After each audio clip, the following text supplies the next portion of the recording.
Hello viewers, welcome to my channel Gyan knowledge hub. इस video में हम मातृभूमि कविता के प्रश्न उत्तर और बैक एक्सरसाइजेज डिस्कस करेंगे।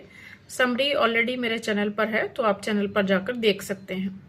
तो चलिए वीडियो शुरू करते हैं। शुरू करने से पहले यदि आप चैनल पर नए हैं तो जल्दी से चैनल को सब्सक्राइब कर लीजिए। तो पहले हम बैक एक्सरसाइजेज करेंगे जो बुक में दी हुई हैं। सबसे पहला प्रश्न है, नीचे दिए गए प्रश्नों का सटीक उत्तर कौन सा है, उसके सामने तारा बनाइए। हिंद महासागर के लिए कविता में कौन सा शब्द आया है? सिंधु। मातृभूमि कविता में मुख्य रूप से क्या किया गया है? पोएम का थीम क्या है? पोएम में भारत की प्रशंसा की गई है। ठीक है, तो अब हम अगले प्रश्न पर बढ़ते हैं।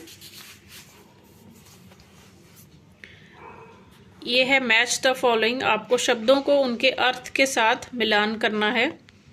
तो हिमालय का अर्थ क्या है? हिमालय का अर्थ है भारत की उत्तरी सीमा पर फैली पर्वतमाला।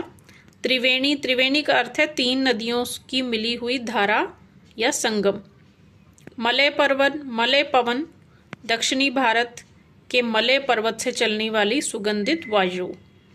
सिंधु, समुद्र या एक नदी का नाम। गंगा यमुना भारत की प्रसिद्ध नदियाँ। रघुपति श्री रामचंद्र का एक नाम, दशरथ के पुत्र। श्री कृष्ण वसुदेव के पुत्र वासुदेव। सीता जनक की पुत्री जानकी। गीता एक प्रसिद्ध और प्राचीन ग्रंथ श्रीमद् भगवत गीता। इसमें वे प्रश्न उत्तर और संवाद हैं जो महाभारत में श्री कृष्ण और अर्जुन के बीच हुए थे। गौतम बुद्ध एक प्रसिद्ध महापुरुष, बौद्ध धर्म के प्रवर्तक। तो ये हो गए मैच द फॉलोइंग। उसके बाद ये पंक्तियां हैं दी हुई, इनका अर्थ लिखना है।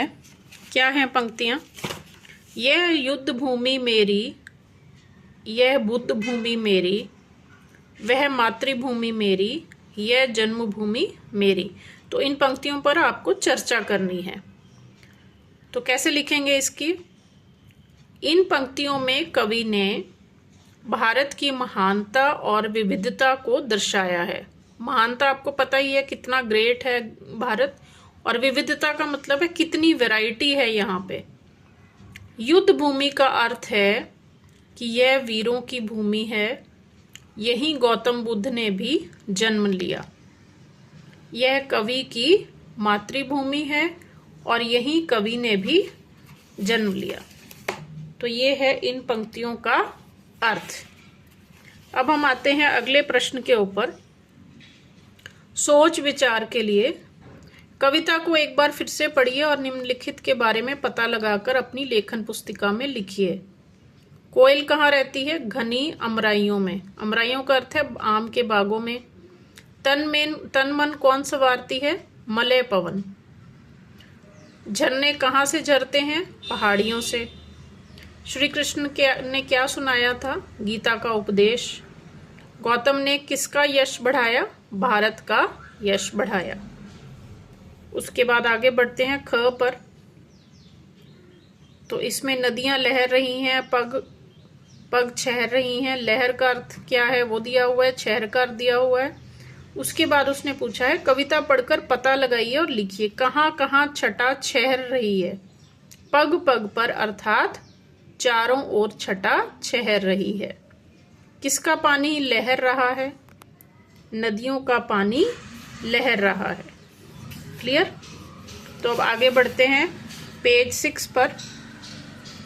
चर्चा करनी है इन पंक्तियों के ऊपर। अमराइयां घनी हैं, कोयल पुकारती है। कोयल क्यों पुकार रही होगी? कैसे पुकार रही होगी? अमराइयों का अर्थ है आम के बाग। कोयल आम के पेड़ों की घनी छांव में आनंद और प्रसन्नता से पुकार रही होगी। ठीक है, ये लिखना है इसके अंदर। हो सकता है कि वह अपने साथी को बुला रही हो या अपने आसपास के वातावरण की सुंदरता की प्रशंसा कर रही हो। वह अपनी मधुर ध्वनि से पुकार रही होगी। किस प्रकार पुकार रही होगी? अपनी मधुर ध्वनि द्वारा। अगली पंक्तियां हैं, बहती मलय पवन है, तन मन संवारती है। इनका क्या अर्थ है? पवन किसका तन मन संवारती है? वह यह कैसे करती है? मलय पवन सभी जीव जंतुओं तथा प्राणियों का तन मन संवारती है और वह यह कार्य अपनी शीतलता और सुगंध से करती है। क्लियर?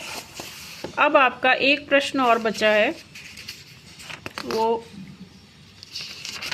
ये है, मैच द फॉलोइंग। स्तंभ 1 को स्तंभ 2 से मैच करना है। यह जन्मभूमि मेरी, यह मातृभूमि मेरी। इसका क्या अर्थ है? यहाँ मैंने इस भूमि पर जन्म लिया है, यह भूमि मेरी माँ के समान है। चिड़िया चहक रही है हो मस्त झाड़ियों में, वहाँ की जलवायु इतनी सुखदायी है कि पक्षी पेड़ पौधों के बीच प्रसन्नता से गीत गा रहे हैं। अमराइयाँ घनी हैं, कोयल पुकारती है। यहाँ आम के घने उद्यान हैं जिसमें कोयल आदि पक्षी चहचहा रहे हैं। तो ये थे इस पोएम के question answers and back exercises. Summary के लिए आप चैनल पर जा सकते हैं।